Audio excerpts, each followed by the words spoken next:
पण त्याचा परिणाम असा झाला की ते 4 जण जे सिनियर लेवलचे अधिकारी होते टोयोटा किर्लोस्कर मोटर मधले, ते परत जाताना एक शहराविषयीचं इम्प्रेशन घेऊन गेले की या शहरातल्या तरुणांना विकासाची भूक आहे.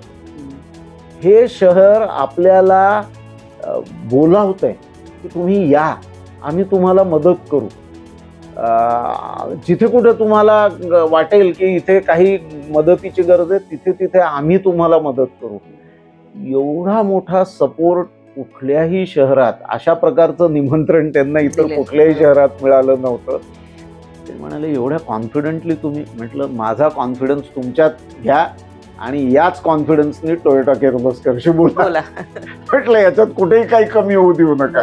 हा कॉन्फिडन्स तुम्ही त्यांनाही द्या, कारण त्यांच्याहीकडनं क्वेरी होती की आता काय होईल महाराष्ट्रात. हे आम्ही ज्या सरकारशी बोलतोय ते सरकार पुढे येणार आहे की नाही येणार आहे.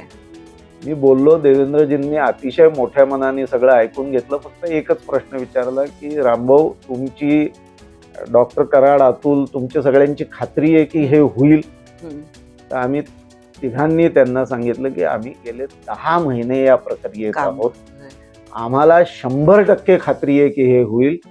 हा शेवटचा टप्पा आहे. हे जर हार्डल क्रॉस केलं तर शर्यत जिंकली. तर ते म्हणाले ठीक आहे. म्हणून त्यांनी कौस्तुभ धवसेंना फोन केला आमच्या समोर. कौस्तुभ धवसेंना सांगितलं की CMI ची मंडळी येतील, त्यांच्याबरोबर काही इन्व्हेस्टर्स असतील, त्यांना काही विचारू नका, त्यांच्या प्रश्नांची सगळी उत्तरं देण्याचं काम करा आणि तुम्हाला कुठे अडचण आली तर मला कन्सल्ट करा. बघा, नाव गुप्त ठेवायचं होतं बरेच काळ. हा नाही, बऱ्याच कंडिशन्स होत्या. जेव्हा डॉक्टरांनी गीतांजली किर्लोस्करांना फोन केला त्यावेळेला त्या परदेशात होत्या आणि मग त्या म्हणाल्या की मी एक 10 दिवसांनी परत येणार आहे, मग त्यानंतर आपण बोलू.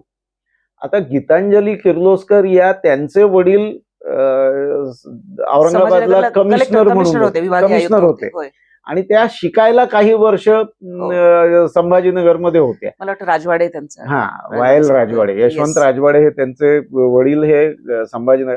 आमची सगळ्यांचीच त्यांच्याशी जवळची ओळख होती. मी तर इंडस्ट्रीमध्ये ऍक्टिव्ह असल्यामुळे राजवाड्यांची ओळख होती, पण यांच्या काही याच्यामुळे माच्छर कुटुंबाशी त्यांची चांगली ओळख होती, पर्टिक्युलरली गीतांजली किर्लोस्करांची. आमची जरी ओळख असली तरी माच्छर कुटुंबाची त्यांच्याशी वैयक्तिक असलेली ओळख, हिचा वापर या सगळ्या प्रक्रियेत झाला.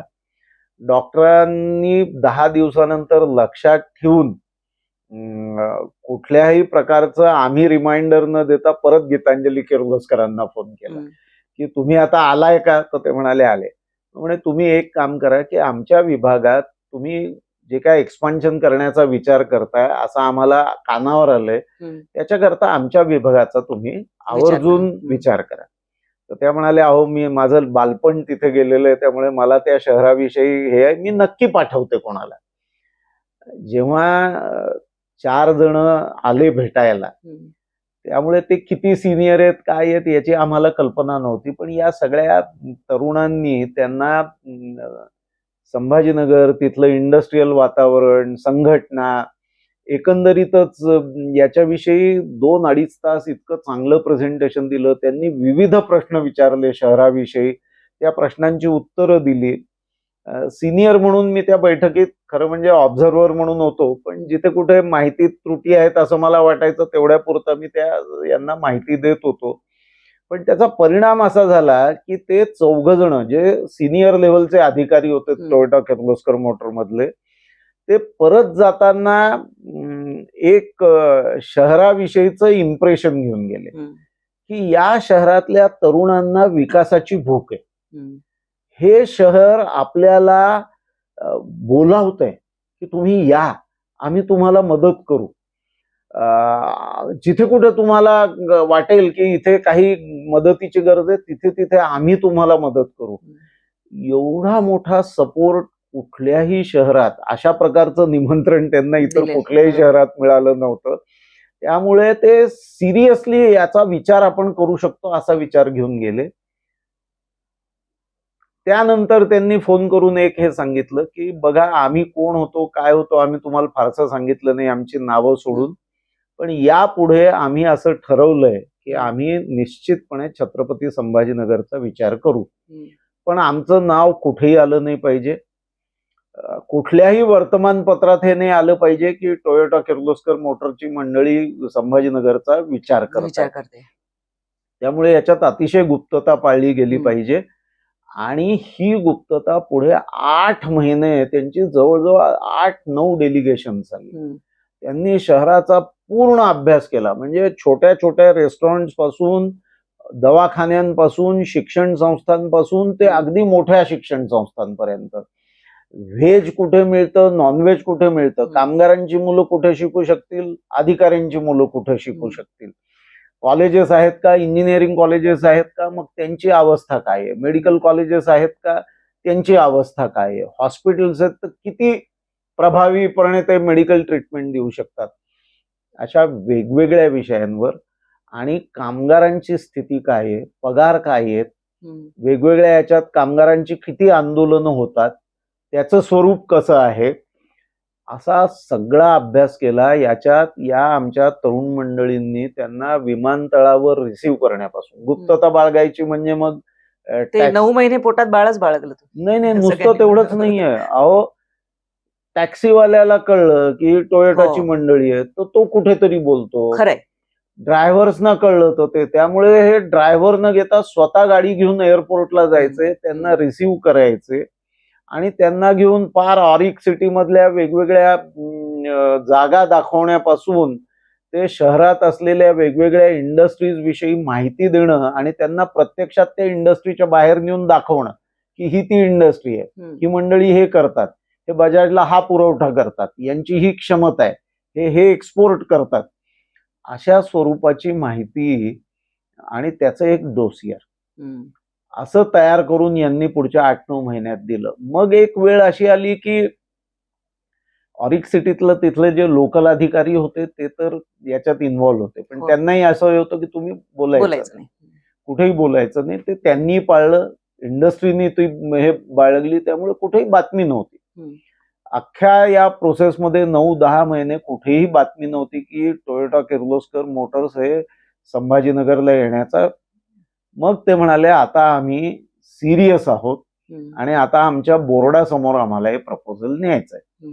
पण बोर्डासमोर प्रपोजल नेताना आम्हाला सरकार काय आम्हाला देईल याच्याविषयीची कल्पना हवी, त्यामुळे आम्हाला आता सरकारशी बोलायचं.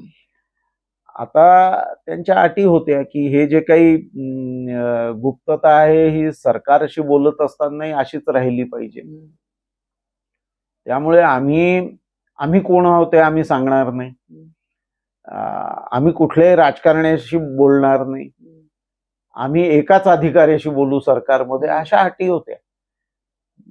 या सगळ्या तरुणांना असा प्रश्न पडला की कसं होईल हे, तुम्ही उपमुख्यमंत्री, मंत्री किंवा तुम्ही म्हणजे मुख्यमंत्री किंवा तुम्ही इंडस्ट्रीज सेक्रेटरी किंवा इंडस्ट्रीज मिनिस्टर यांच्याशी बोलल्याशिवाय सरकार काय देईल हे कसं कळू शकतं. मग ते परत माझ्याकडे आले सगळे तरुण आणि म्हणाले की काका आता काय करूया, आता कसं काय आपल्याला पुढे जाता येईल. म्हटलं एकच व्यक्ती आहे की जी आपल्याला याच्यातनं मार्ग काढू शकेल. म्हटलं मी बोलतो त्यांच्याशी. देवेंद्रजी एका लग्नाच्या निमित्ताने संभाजीनगरला आले होते. मी त्यांना त्या लग्नाच्या गडबडीत गाठलं आणि म्हटलं देवेंद्रजी मला अतिशय कॉन्फिडेन्शियल विषयावर तुमच्याशी एक 3-4 मिनिटं बोलायचंय, या गर्दीत ते काही बोलता येणार नाही, तर मी कुठे भेटू तुम्हाला.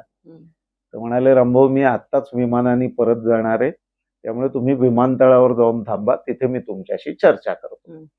अर्थातच डॉक्टर कराड, अतुल सावे हे मंत्री असल्यामुळे त्यांच्या बरोबर होते.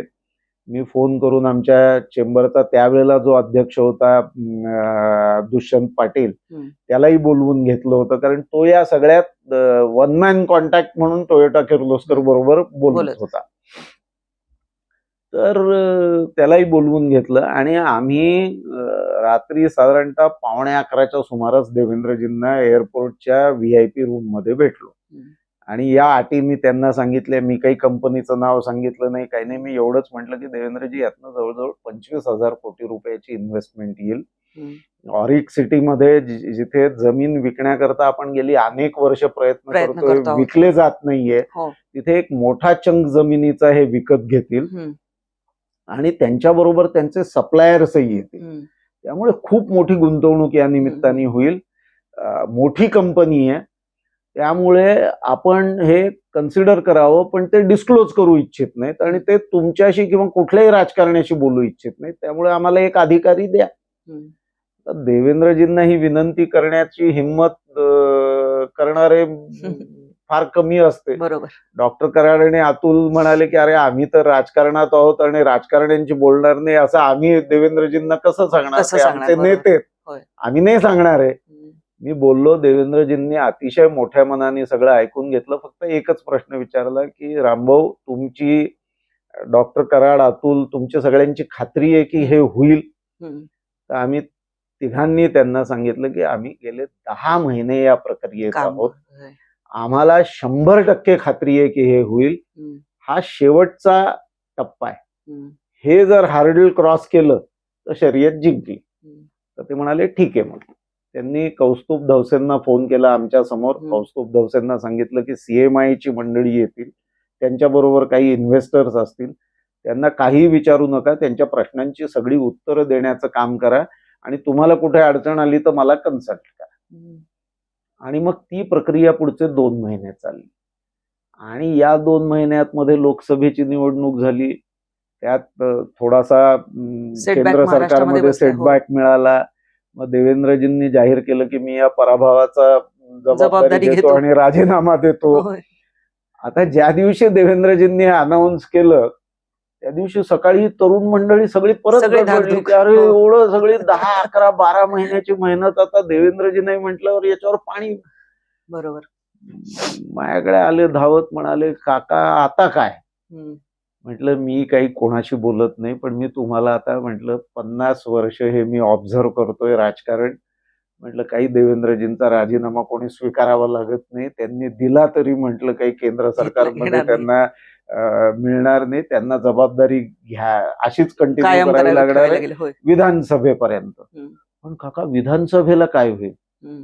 म्हटलं अरे लोकसभेची कन्सिडरेशन्स वेगळी असतात, विधानसभेची विधानसभेची वेगळी असतात. बरोबर.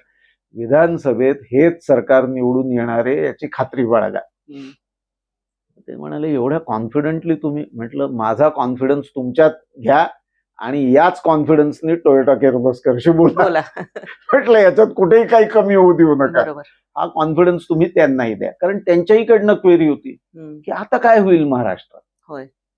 हे आम्ही ज्या सरकारशी बोलतोय ते सरकार पुढे येणार आहे की नाही की येणार आहे. नाहीये. तर तो कॉन्फिडन्स दिला.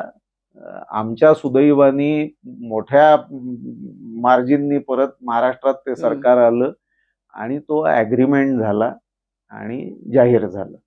हा प्रवास इतका रोचक होता ना, हो. कारण कॉन्फिडेन्शियालिटी ठेवणं हम्म. ते सोपं नसतं. सोपं नसतं अगदी. आपल्याकडे आता तुम्ही वार्ताहर आहात, तुम्हाला माहितीये की वार्ताहर वाटच बघत असतात, एक छोटासा क्लू मिळाला तर बातमी करतात. हम्म, तर त्यामुळे हे होऊ न देण्याकरता खूप प्रयत्न करावे लागले आणि मी असं म्हणेन की त्याच्यात परत आमच्या इंडस्ट्रीज असोसिएशन आणि इंडिव्हिज्युअली बऱ्याच इंडस्ट्रीजचे तिथल्या मीडियाशी असलेले जे चांगले संबंध आहेत आणि अधिकाऱ्यांशी आमचे जे चांगले संबंध आहेत याचा खूप मोठा फायदा आम्हाला झाला. कारण ज्या अधिकाऱ्यांच्या कानावर हा विषय काही कुणकुण लागली होती त्याही अधिकाऱ्यांनी कुठेही याच्याविषयी वाच्यता केली नाही. त्यामुळे हे घडू शकलं.